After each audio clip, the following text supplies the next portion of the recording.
Dear students, today we are starting chapter trigonometry, that is introduction to trigonometry from class 10th mathematics syllabus with the example 1. So before studying example 1, let me recall you how many trigonometric ratios are there with us. जैसे कि हम जानते हैं जो trigonometry है हमारी वो किस टाइप के ट्राइंगल को डील करती है? It deals with only right angle triangle. Trigonometry हमारी सिर्फ राइट एंगल ट्राइंगल को डील करती है. As we know angle B is 90. जो हमारा 10A, देखिए यहाँ एंगल ए लिखा हुआ है. जनरली हम क्या लेते हैं? थीटा लेते हैं एंगल. ठीक है, वो थीटा यहाँ भी हो सकता है और यहाँ भी हो सकता है, यानी थीटा एक्यूट पोजीशन पे हो सकता है, 90 कभी नहीं होगा. तो हमारा थीटा जो होता है बेटे, अगर हमारा थीटा यहाँ है उसके हिसाब से हमें परपेंडिकुलर और बेस चूज़ करना होता है. किसी भी राइट ट्राइंगल में हमेशा 3 साइड्स होती हैं, hypotenuse, perpendicular and base. Hypotenuse तो हमेशा फिक्स होती है, 90 के सामने लॉन्गेस्ट साइड अवेलेबल है, that is our hypotenuse. But what about perpendicular and base? Perpendicular base बेटे ट्रीट होता है अकॉर्डिंग टू अवर थीटा. जो थीटा के सामने साइड होती है ना, अपोजिट साइड, वो हमेशा परपेंडिकुलर होती है. एंड विच इज़ एडजेसेंट, जो थीटा के साथ अटैच है. देखो ये 2 लाइन्स अटैच है, ये तो हाइपोटेनियस फिक्स है, तो ये जो अटैच साइड है ये हमारी बेस की तरह ट्रीट होगी. सो बाय चांस अगर हमारा थीटा मूव होके यहाँ आ जाए, है ना, यहाँ से थीटा खत्म हो जाए और कहाँ आ जाए? यहाँ आ जाए, तो बेटे थीटा के सामने परपेंडिकुलर ये बन जाएगा. तो यानी इस केस के लिए थीटा के लिए परपेंडिकुलर ये वाला ट्रीट होगा और बेस नीचे वाला ट्रीट होगा.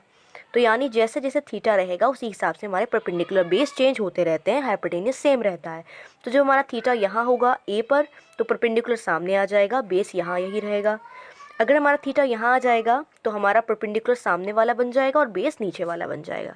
Hypotenuse will remain same. ये तो था बेटे तरीका how to choose perpendicular and base. इसके बाद हमारे पास जो फॉर्मूलाज हैं यानी रिलेशंस हैं, ट्रिग्नोमेट्रिक रेशियोज कितने होते हैं? 6 होते हैं. सब थीटा पर ऑपरेट होते हैं. तो फर्स्ट होता है हमारे पास sine theta, then we have cos theta, tan theta, cot theta, sec theta and cosec theta. ये हमारे पास 6 रिलेशंस होते हैं. इनकी वैल्यूज़ आप निकालते हैं इस ट्राइंगल से. बेसिकली ट्रिग्नोमेट्री का यूज़ क्या है बेटे?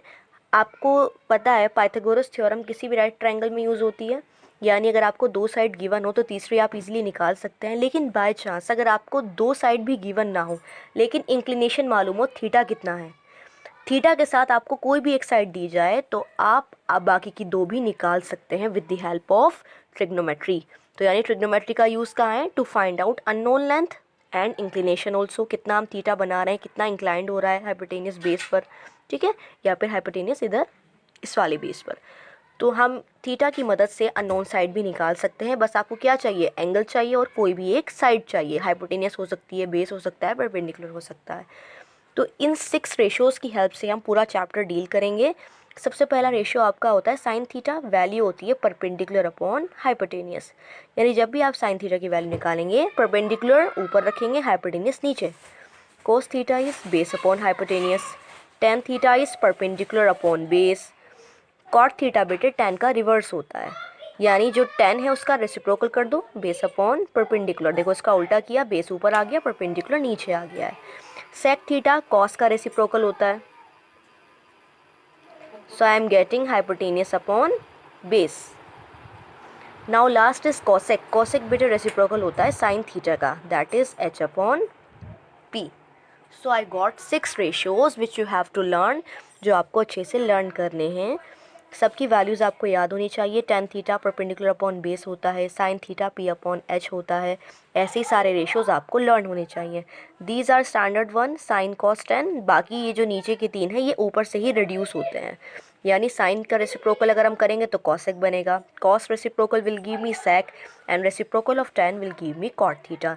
सो this was the basic of this chapter. Now come to example 1 which we have written already solution.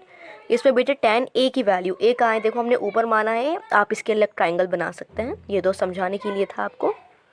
So I have drawn a right angle triangle. तो जब भी ट्रिग्नोमेट्री का क्वेश्चन आएगा आप सबसे पहले राइट ट्राइंगल बनाएंगे. It is 90. अब बेटे एंगल ए इसमें ट्रिग्नोमेट्री में इस्तेमाल किया गया है. देखो तो यानी ए एक्यूट पोजीशन पे हो सकता है या तो यहाँ यहाँ, 90 कभी नहीं हो सकता. तो हमने ए ले लिया है बेटे यहाँ, ये हमने बी मान लिया है और यहाँ सी ले लिया है. आप इन्हें इंटरचेंज कर सकते हैं, ठीक है. अब आपको क्या निकालना है? 10A की हेल्प से बाकी रेशियोज़ निकालना है ना. तो सबसे पहले क्या करना है बेटे, आपको tan का फॉर्मूला याद रखना है. So here tan A is equal to 4/3. ठीक है बेटे, यहाँ tan A की वैल्यू 4/3 गिवन है, और आप जानते हैं tan थीटा का फॉर्मूला कितना होता है, perpendicular upon base. So I can write in bracket because tan theta is equals to perpendicular upon base. So A के हिसाब से बेटे बताइए perpendicular क्या होगा. Perpendicular will be in front side, जो सामने होती है वो perpendicular होती है. So I can write BC upon what is base? Base will be AB. So BC upon AB is equals to 4/3. आप जानते हैं ये रेशो की वैल्यू है तो एग्जैक्ट नहीं होगी, मल्टीपल होती है रेशो में वैल्यूज़. सो BC की वैल्यू जो हो जाएगी 4 टाइम्स K हो जाएगी, यानी ये मल्टीपल ऑफ 4 रहेगा ऊपर, and AB will be 3K. 4 के टेबल का मल्टीपल ऊपर रहेगा, 3 का टेबल नीचे रहेगा, तभी कट होके आंसर रिड्यूस होके 4/3 आएगा. क्योंकि बेटे ये रेशियो है, एग्जैक्ट वैल्यू नहीं है. अगर BC 4 होता और AB 3 होता तो हम डायरेक्ट 4 और 3 पुट करते, लेकिन क्योंकि ये रेशियो है तो रेशियो में आप मल्टीपल की फॉर्म में लिखते हैं. So where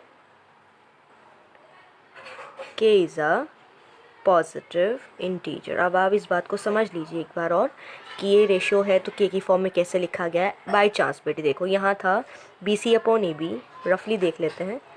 BC upon AB आपको दिया हुआ है 8/6. तो बेटे कट करो ज़रा, 2 4 8 2 3 6 सेम आ रहा है ना 4/3, यानी अगर 8/6 भी था तब भी रिड्यूस होकर 4/3 बन रहा है. इसका मतलब BC यहाँ से 8 बन रही है और AB 6 बन रही है, जबकि यहाँ से BC 4 है और AB 3 है. तो इसका मतलब ये मल्टीपल होगा. टेबल चल रहा है 4 का और नीचे भी 3 का टेबल चल रहा है, इसलिए हम कहते हैं ये 4K की फॉर्म है और AB की वैल्यू है 3K. तो बेटे BC हमारा हो गया है 4K और AB हो गया है 3K. जब कोई भी बाकी रेशियो निकालने को बोला जाता है तो आपको 3 चीज़ों की ज़रूरत है, परपेंडिकुलर, बेस एंड हाइपोटेनियस. तो हाइपोटेनियस पाइथागोरस से अब निकल सकती है.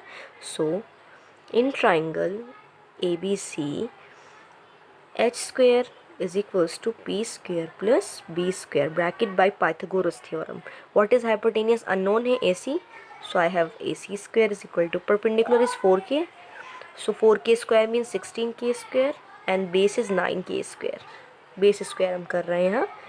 AC² is equals to 25K². So this implies AC will be 5K. Positive number लिया जाएगा बेटे क्योंकि डिस्टेंस है ये 5K आ गया है आपका. अब तीनों साइड नोन है, कोई भी रेशियो पूछे बता दीजिए. एक गिवन है, बाकी सब निकाल रहे हैं. तो 10 से पहले हम साइन की बात करते हैं. So sine A is equals to क्या होता है बेटे, साइन थीटा P/H.